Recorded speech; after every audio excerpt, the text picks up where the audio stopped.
আসসালামু আলাইকুম, কেমন আছেন আপনারা? আশা করি সবাই ভালো আছেন। অনেক দিন পর আজকে ভিডিও দিচ্ছি, ভাবলাম দিতে মন চায় না, ইচ্ছা করে না, তারপর আজকে ভাবলাম একটা দেই। আর দিনের বেলা ভয়েস দিচ্ছি তো চারদিক থেকে শব্দ আসছে, আপনারা একটু ক্ষমা দৃষ্টিতে দেখবেন।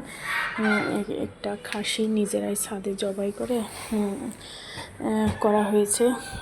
আসলে ঈদের পরের এই ভিডিওটা করা হয়েছে। আপনার এই ভিডিওটা 15 দিন হয়েছে করা। তা ভাবলাম যে ভিডিওটা দেই, অনেক দিন ভিডিও দেই না, নিজেরাই সব কিছু একা হাতে করছি।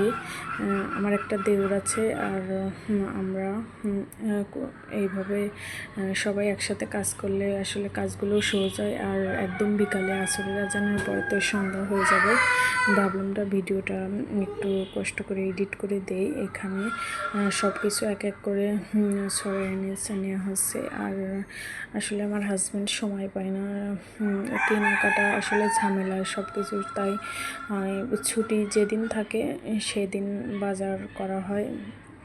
আর এরকম গোস্ত কিনা ওই একটা ঝামেলা, সময়ের ব্যাপার, তাই একটা মোটামুটি একটা খাসি নিয়ে আসছে জবাই করে, যাতে আত্মীয় স্বজন আসুক বা বাসায় তো গেস্ট আসুক, করা সব কিছু মিলায়ে এইভাবে করা হয়েছে।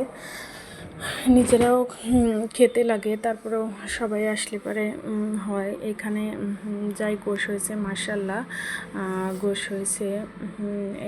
এই খাসির গোশ আসলে বাজার থেকে যে খাসির গোশ বলে, যে খাসির গোশ, এটা আসলে খাসি না ধারি সেটাও তো বলা মুশকিল। সেজন্য নিজে আসলে সামনে দেখে শুনে কেনা, আর হুট করে যায় কেনা বললে ওরা খাসি, কিন্তু আসলে সংকোচ বোধ, তার থেকে নিজেরা এভাবে কষ্ট করে হলেও সময়, অনেক পরিশ্রম, ভুঁড়ি পরিষ্কার করা আসলে বেশি কষ্ট, তারপরেও একটা শান্তি নিজে হাতে করে খাওয়া। সন্ধ্যা লেগে গেছে, দেখেন একা একা করা, আমার হাজব্যান্ডের সময় নেই, সে আমরা ভাবলাম করি, করে কাজগুলো গুছিয়ে রাখি। আর করতে করতে আপনার 7টা বেজে যায় রাত কাজ করতে। এখানে সব কিছু কমপ্লিট।